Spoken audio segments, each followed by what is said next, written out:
Assalamualaikum warahmatullahi wabarakatuh. Terima kasih atas kesempatannya. Perkenalkan, nama saya Feminia Rifana Arum Nadia dengan NIM 2019-210021. Di sini saya akan mempresentasikan mengenai pendahuluan untuk yang pertama, yaitu dalam pendahuluan, check up merupakan kegiatan mengumpulkan informasi secara faktual dan signifikan melalui pemeriksaan, penilaian, serta penarikan kesimpulan secara sistematis, objektif, dan terdokumentasi secara berorientasi pada asas nilai manfaat dan dibatasi dalam lingkup manajemen sumber daya manusia.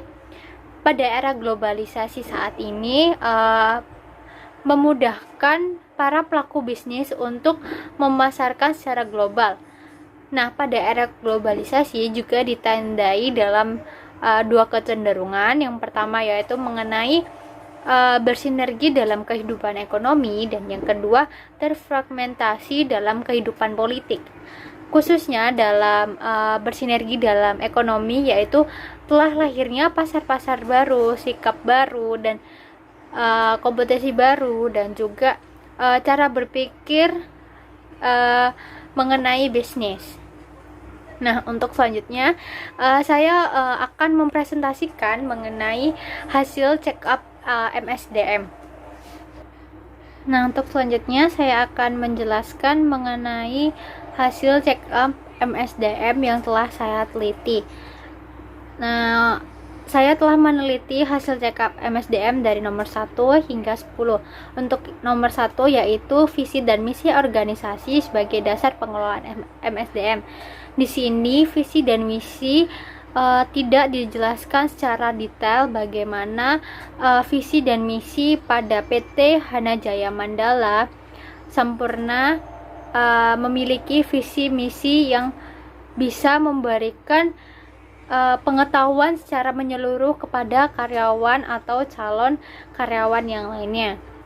Lalu yang kedua yaitu ada deskripsi jabatan digunakan sebagai referensi dalam proses SDM lainnya. Nah, dalam ilustrasi tertulis bahwa adanya pengambil alihan perusahaan tersebut kepada putra kedua Aga, dan tidak dijelaskan secara rinci bagaimana deskripsi jabatan tersebut. Lalu yang ketiga yaitu proses identifikasi kebutuhan pelatihan dilakukan secara periodik. Dari proses dalam ilustrasi tersebut telah disebutkan bagaimana saja proses identifikasi kebutuhan pelatihan dalam perusahaan PT Hanjaya Mandala Sampurna. Lalu yang keempat yaitu analisa kebutuhan pelatihan dilakukan berdasarkan aspek organisasi. Dalam ilustrasi perusahaan telah disebutkan bagaimana saja kebutuhan pelatihan bagi organisasi. Lalu yang kelima ada analisa kebutuhan pelatihan dilakukan berdasarkan aspek pekerjaan, di mana dalam ilustrasi perusahaan tersebut tidak dijelaskan atau disebutkan bagaimana aspek kebutuhan kebutuhan analisa bagi pekerjaan. Lalu yang keenam yaitu kebutuhan pelatihan dilakukan berdasarkan aspek individu. Dari ilustrasi tersebut juga tidak dijelaskan atau disebutkan bagaimana aspek kebutuhan analisa bagi individu. Lalu yang ketujuh yaitu evaluasi program pelatihan dilakukan setelah ada program pelatihan. Lalu yang ketujuh yaitu evaluasi program pelatihan dilakukan setelah ada program pelatihan. Nah, dari ilustrasi tersebut, kinerja dievaluasi terhadap sasaran-sasaran kerja yang bisa dicapai. Lalu yang kedelapan yaitu terdapat standar penilaian atau indikator utama kinerja dalam proses penilaian kinerja. Dari ilustrasi perusahaan tersebut, perusahaan menerapkan skala 1 sampai 5 untuk menilai tingkat kinerja karyawan. Lalu yang kesembilan ada penilaian kinerja yang diimplementasikan untuk perbaikan kinerja. Ilustrasi tersebut, penilaian kinerja atau kerja yang diimplementasikan akan memperoleh hasil-hasil yang telah disesuaikan dengan nilai-nilai utama perusahaan dan merupakan kunci untuk mendorong kinerja sekarang dan di masa depan. Nah, yang terakhir yaitu yang ke-10, penilaian kinerja yang diimplementasikan untuk untuk pertimbangan penyesuaian gaji. Nah, lalu dari ilustrasi ini, perusahaan tidak menjelaskan bagaimana penyesuaian gaji yang diberikan. Untuk selanjutnya, hasil check up MSDM yang seterusnya yang telah diteliti oleh rekan-rekan saya akan dijelaskan oleh mereka. Sekian dari saya, terima kasih. Baik, terima kasih atas kesempatannya. Saya Anastasia Ayuki Kosiki dengan NIM 2019-210025. Di sini saya akan melanjutkan presentasi dari rekan saya, yaitu mengenai check up MSDM pada PT HM Sampurna. Di sini, pada nomor 11, yaitu penilaian kinerja yang diimplementasikan untuk dasar keputusan penempatan. Nah, di dalam laporan tidak disebutkan bahwa hasil penilaian kerja digunakan untuk dasar keputusan penempatan. Kemudian yang ke-12 yaitu penilaian kinerja yang diimplementasikan untuk data analisa kebutuhan pelatihan. Di sini kinerja dievaluasi terhadap sasaran-sasaran kerja yang dicapai, yaitu apa dan bagaimana. Hasil-hasil dapat diukur terhadap kompetensi-kompetensi utama dan kepemimpinan. Kompetensi-kompetensi ini telah disesuaikan dengan nilai-nilai utama dalam perusahaan dan merupakan kunci untuk mendorong sekarang dan di masa depan. Kemudian yang ke-13 yaitu tindak lanjut hasil penilaian kinerja untuk rencana dan pengembangan karir. Di sini terdapat aspirasi karir tentang apa yang telah dicapai sebelumnya. Diskusi karir berkaitan dengan aspirasi karyawan untuk masa depannya. Yang ke-14 yaitu tindak lanjut hasil penilaian kinerja untuk evaluasi proses penempatan. Di sini adanya penilaian kinerja namun tidak mengenai proses penempatannya. Yang ke-15 yaitu tindak lanjut hasil penilaian kinerja untuk evaluasi sistem informasi SDM. Di sini tidak terdapat adanya penjelasan tentang hal tersebut. Yang ke-16 yaitu tindak lanjut hasil penilaian kinerja untuk evaluasi rancangan pekerjaan. Nah, hal ini terdapat pada rencana peningkatan kerja. Kemudian yang ke-17 yaitu tindak lanjut hasil penilaian kinerja untuk dasar bagi kesamaan hak karyawan. Di sini terdapat pada advancement planning dalam peningkatan talenta.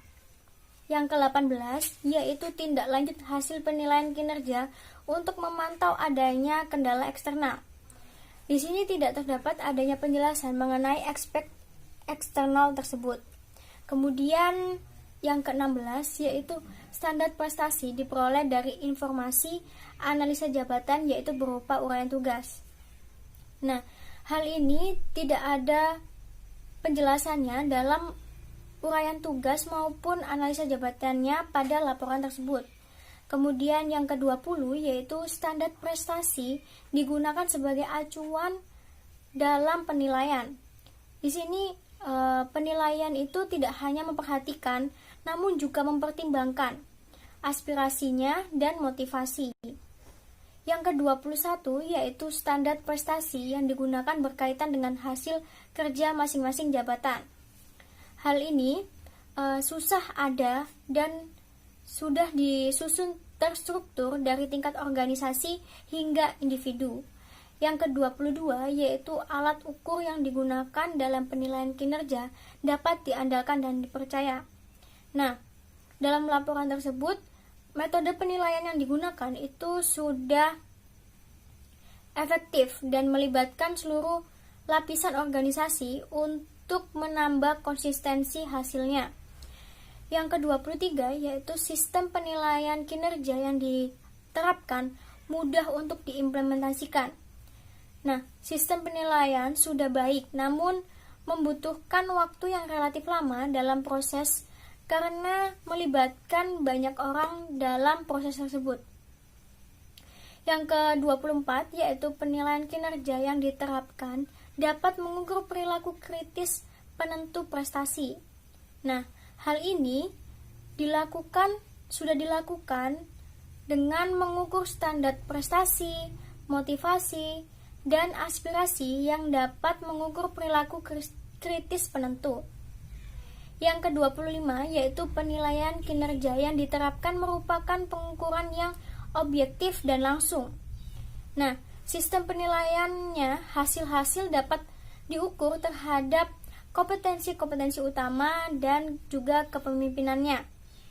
Baik, sekian dari saya. Selanjutnya akan dilanjutkan oleh rekan saya. Terima kasih. Terima kasih atas kesempatannya. Perkenalkan, nama saya Anissa Salsabila Agustina dengan NIM 2019-210047. Di sini saya akan melanjutkan presentasi dari rekan saya. Di sini saya akan menjelaskan tentang hasil check up MSDM, yaitu nomor 26 hingga 40. Yang nomor 26 ada penilaian dilakukan hanya oleh atasan langsung. Di sini tidak terdapat adanya penjelasan tentang penilaian dilakukan hanya oleh atasan dalam sistem penilaian. Dan nomor 27 ada penilaian dilakukan secara multirater, yaitu oleh atasan, bawahan, rekan kerja, dan juga pelanggan. Di sini juga tidak terdapat adanya penjelasan tentang penilaian dilakukan secara multirater dalam sistem penilaian. Nomor 28 ada proses penilaian diri sendiri atau self-evaluation.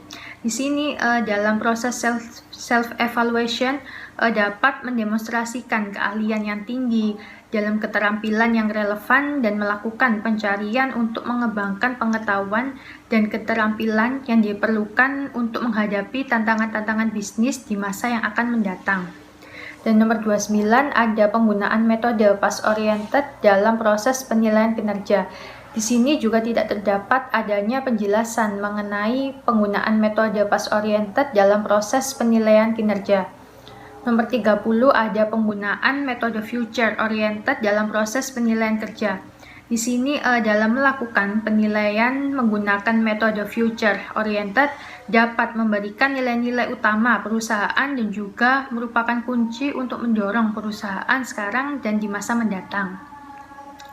Dan nomor 31 ada penilaian kinerja yang dilakukan secara periodik, yaitu PT HM Sampurna melakukan penilaian kinerja secara periodik dalam agar penilaian dan perkembangan karir terhadap setiap karyawan itu menjadi lebih objektif dan menyeluruh, dan juga dapat mengetahui sejauh mana pegawai mencapai sasaran yang telah disepakati antara atasan dan juga bawahan.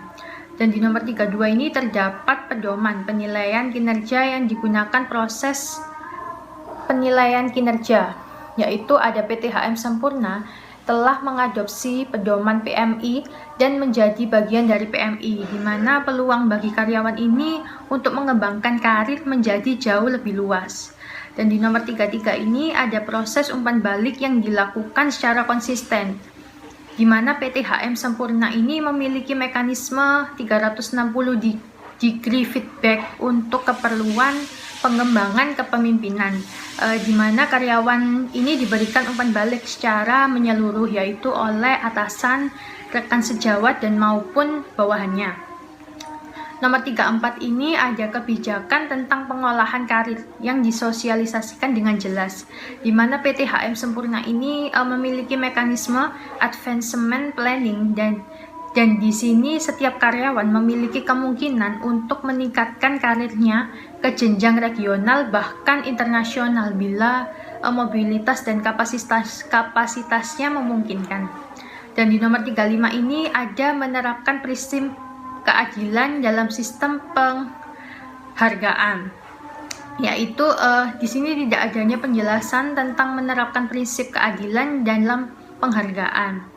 Dan di nomor 36 ini ada menerapkan prinsip memotivasi dalam sistem penghargaan. Di sini juga tidak terdapat penjelasan tentang menerapkan prinsip memotivasi dalam sistem penghargaan.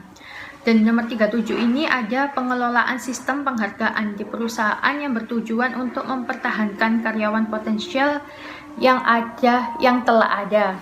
Ya, di sini itu tujuannya itu untuk meningkatkan pemahaman terhadap kinerja yang diharapkan.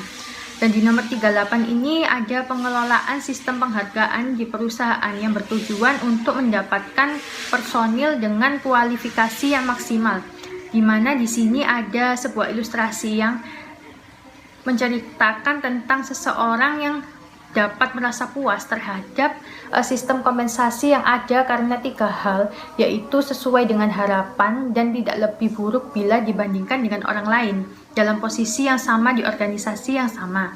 Selain itu, ada keseluruhan rasa puas terhadap kompensasi adalah hasil dari gabungan kompensasi yang ditawarkan. Itu juga termasuk tunjangan kesehatan, tunjangan makan, dan juga transport. Bukan hanya sekedar gaji atau upah pokok, dalam hal kompensasi ini perusahaan juga harus melihat atau menganalisis tentang kompensasi yang telah diberikan kepada karyawannya dari sudut pandang karyawannya. Adalah normal jika karyawan itu memiliki harapan tentang jumlah kompensasi yang akan diterimanya.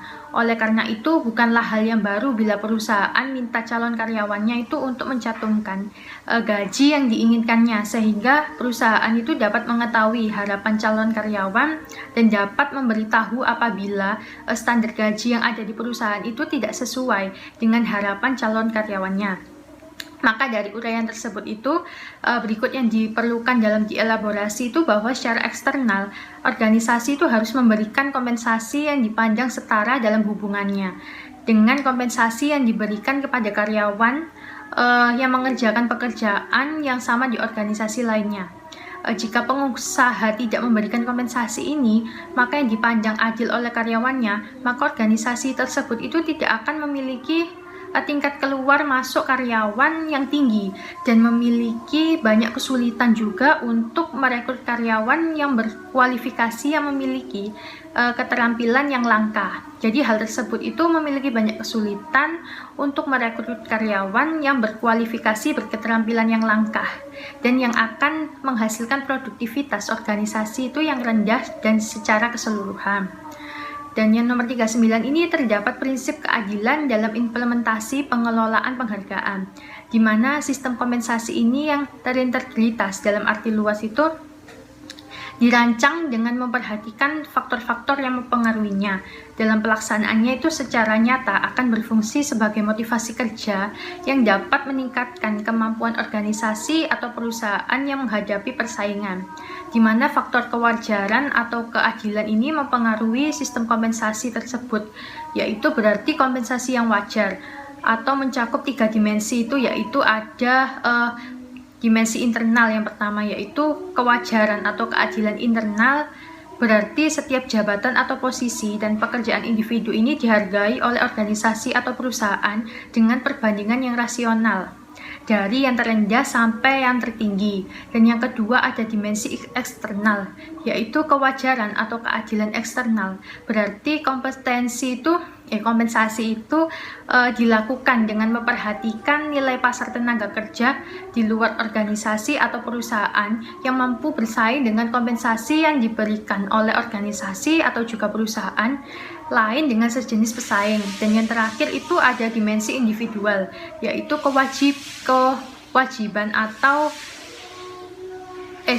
kewajaran atau keadilan individual itu berarti setiap individu pegawai merasakan kompensasinya itu wajar dibandingkan dengan pegawai yang lain dalam pekerjaan yang memiliki kesamaan. Jadi dijelaskan di sini bahwa manifestasinya itu dapat dibedakan antara kompensasi total dan juga kompensasi khusus, di mana kompensasi total ini keseluruhan penghargaan atau ganjaran yang diterima oleh seseorang pekerja ini untuk seluruh pekerjaan yang dilakukannya sebagai kontribusinya pada pencapaian tujuan organisasi. Dari komponennya itu terdiri dari ketiga jenis kompensasi tersebut yang ada di atas tadi, dan yakni gaji upah atau beberapa jenis kompensasinya ini tidak langsung dan intensifnya. Jadi kompensasi khusus disebut juga penghasilan tambahan atau part requisite, yakni ini penghargaan atau ganjaran yang diberikan kepada pekerja dengan status tertentu dalam organisasi atau juga perusahaan. Dan yang terakhir ini ada implementasi sistem insentif merit pay. Nah, di mana ini implikasi dari konsep merit pay ini bahwa itu seseorang memiliki kinerja yang baik, maka akan memperoleh imbalan juga yang lebih tinggi. Begitu pula sebaliknya. Artinya di sini semakin tinggi kinerja yang diraih, maka karyawan akan semakin tinggi pula kenaikannya imbalannya. Nah, perencanaan merit pay ini merupakan prosedur untuk membedakan gaji yang didasarkan kinerja, yakni sistem kompensasi yang didasarkan gaji individual atau gaji yang diukur melebihi periode tertentu. Nah, untuk pembayarannya ini didasarkan dalam prestasi atau kinerja yang merupakan bagian dari sistem pembayaran reguler. Maka para pekerja itu harus dievaluasi terlebih dahulu secara reguler kinerjanya atau yang disebut dengan performance appraisal. Terima kasih, sekian dari saya. Apabila ada salah kata, wassalamualaikum warahmatullahi wabarakatuh. Terima kasih atas kesempatannya. Perkenalkan, nama saya Muhammad Iqbal Furqoni dengan NIM 2019-210063. Di sini saya akan melanjutkan presentasi dari rekan saya mengenai hasil check up MSDM. Poin 41, yaitu ada proses survei gaji dalam pengelolaan kompensasi. Kelompok kami memberikan skor 2. Nilai dan juga gaji karyawan ditentukan dengan melihat kinerjanya serta posisi karyawan tersebut di perusahaan. Oleh karena itu, penting untuk menyusun struktur yang jelas sehingga tahu komposisi gaji tiap karyawan berdasarkan jabatannya. Lalu poin 42, pengelolaan sistem insentif bagi eksekutif. Kelompok kami memberikan skor 3. Kompensasi khusus yang diberikan perusahaan ini ditujukan untuk memperbaiki prestasi kerja karyawan tersebut. Lalu poin 43, penerapan program pemeliharaan kesehatan bagi karyawan dan juga keluarganya.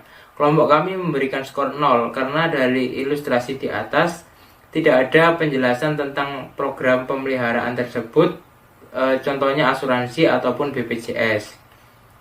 Lalu poin 44, penciptaan lingkungan kerja yang aman dan juga sehat. Kelompok kami memberikan skor 4. Memiliki rencana peningkatan kerja dengan konsisten dan juga jelas untuk menghadapi lingkungan kerja yang aman dapat meningkatkan efektivitas dan juga efisiensi dalam melaksanakan kerja. Lalu poin 45, pengelolaan resiko-resiko yang mengancam kesehatan dan juga keselamatan kerja. Kelompok kami memberikan skor 0 karena tidak ada penjelasan mengenai pengelolaan resiko baik pencegahan maupun penanganan lebih lanjut. Poin 46, penetapan sistem kerja yang aman dan mengurangi resiko kecelakaan kerja. Kelompok kami memberikan skor 0 karena tidak ada penjelasan mengenai sistem yang rinci dan juga terstruktur dalam sistem kerja yang meminimalisir resiko tersebut. Lalu poin 47, diselenggarakan aktivitas yang menunjang retensi karyawan. Nah, kelompok kami memberikan skor 4 karena penerapan sudah baik, dikuatkan juga dengan penilaian 360 derajat pada penilaian kinerja, sehingga akan menghubungkan setiap karyawan dan juga memperkuat masing-masing karyawan. Lalu poin 48, penetapan ketentuan mengenai kesamaan dalam hubungannya dengan penggunaan, penanganan, penyimpanan, dan pemindahan peralatan dan fasilitas kerja. Kelompok kami memberikan skor 0 karena tidak ada penjelasan mengenai prosedur terkait. Lalu poin 49, pemberian fasilitas yang memadai untuk kesejahteraan karyawan di tempat kerja. Kelompok kami memberikan skor 0 karena tidak ada penjelasan mengenai bentuk nyata dari fasilitas yang diberikan perusahaan kepada karyawan. Lalu poin yang terakhir yaitu ada mekanisme pengelolaan konsultasi untuk karyawan yang memerlukan bantuan penyelesaian masalah yang dihadapi karyawan. Kelompok kami memberikan skor 0 karena tidak ada penjelasan mengenai penyelesaian komunikasi dan juga konsultasi terkait suatu permasalahan. Dari 50 aktivitas SDM tersebut, menurut hasil analisis kelompok kami, PT HM Sampurna memiliki total skor 128 dari 31 aktivitas pengelolaan SDM yang ada pada perusahaan.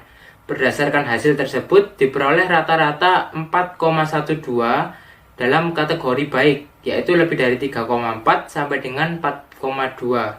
Di samping hasil yang tergolong baik tersebut, tentu diperlukan adanya pembenahan pada beberapa kelemahan proses pengelolaan SDM. Selain itu, diperlukan upaya dalam menjaga pengelolaan SDM yang sudah baik. Sekian presentasi dari rekan saya. Presentasi selanjutnya akan dilanjutkan oleh rekan saya. Terima kasih. Assalamualaikum warahmatullahi wabarakatuh. Terima kasih atas kesempatannya. Perkenalkan, nama saya Sandi Haji Satria Wibowo dengan NIM 2019-210067. Di sini saya akan menjelaskan tentang kelebihan dan kekurangan dari PT HM Sampurna. Nah, yang pertama saya akan menjelaskan kelebihan dari PT HM Sampurna terlebih dahulu, yaitu memiliki kelebihan dalam peningkatan kinerja. Nah, peningkatan kinerja yang dilakukan pada PT HM Sampurna menggunakan prestasi yang dicapai oleh setiap karyawannya.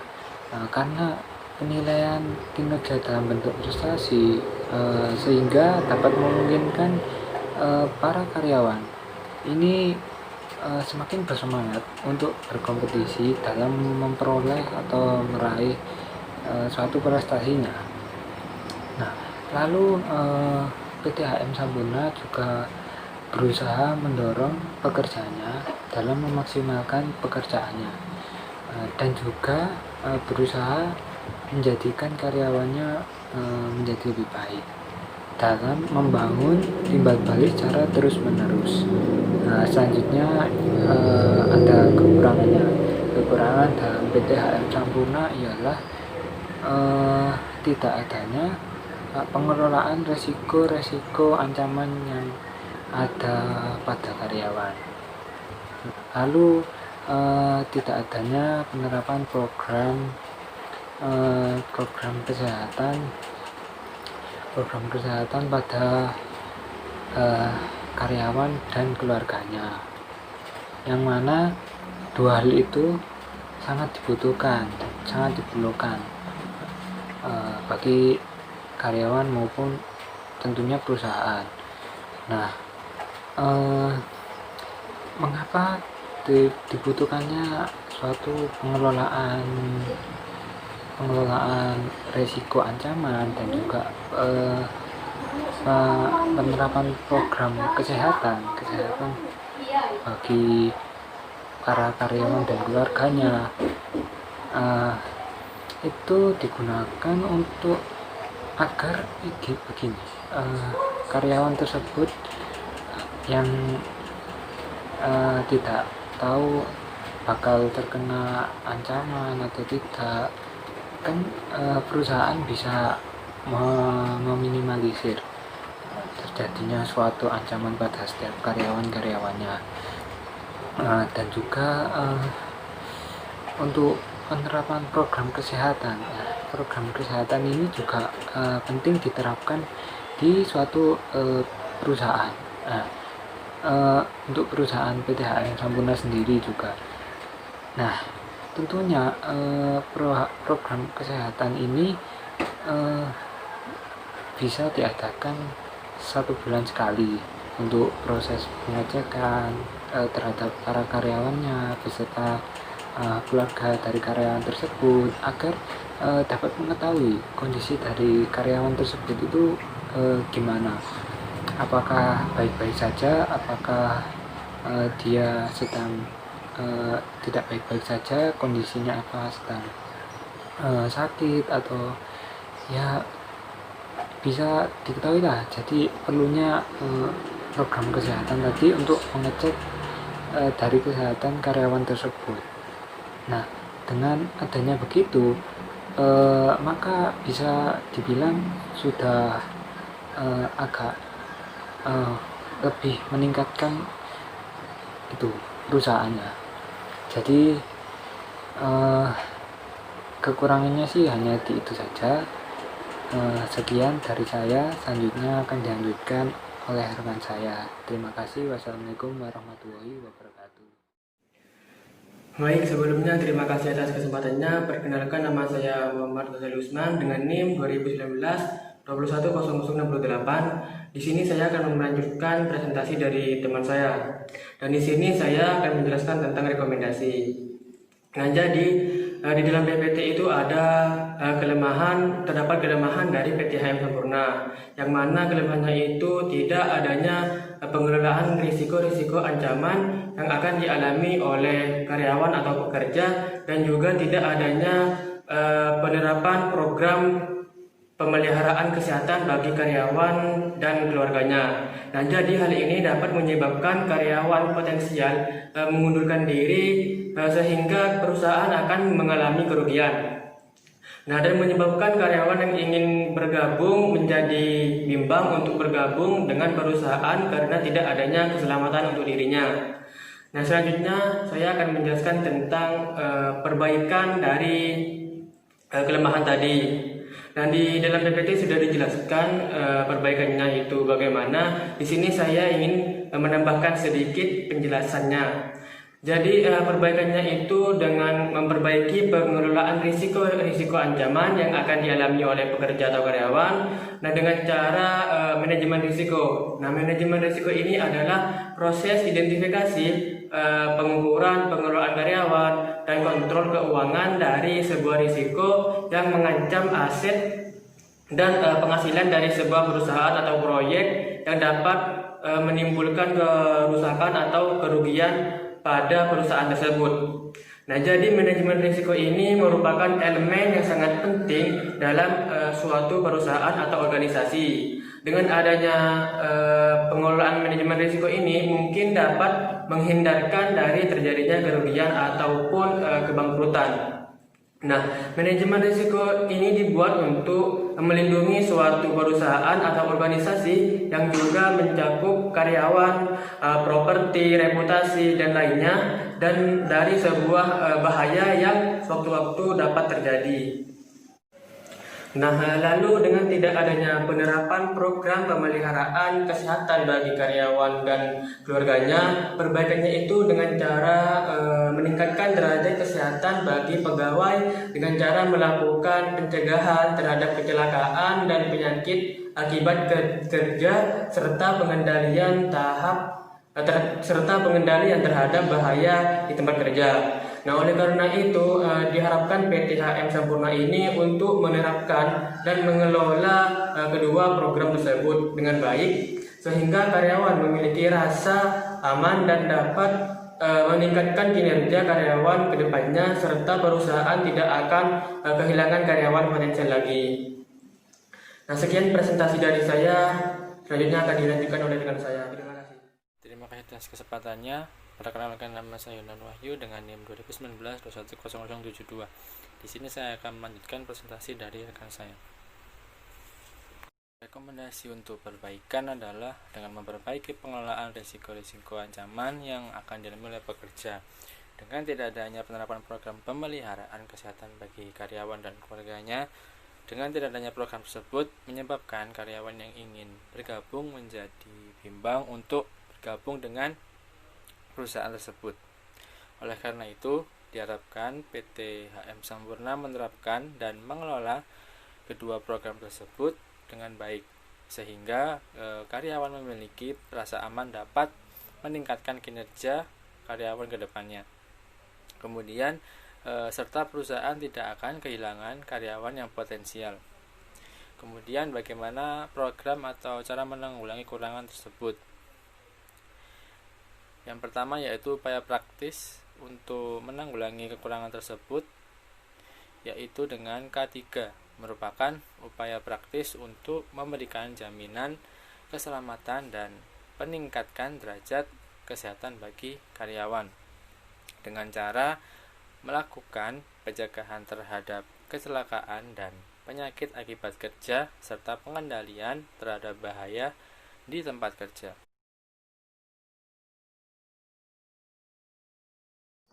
Assalamualaikum warahmatullahi wabarakatuh. Terima kasih atas kesempatannya. Perkenalkan, nama saya Dimas Prasetya dengan NIM 2019-210005.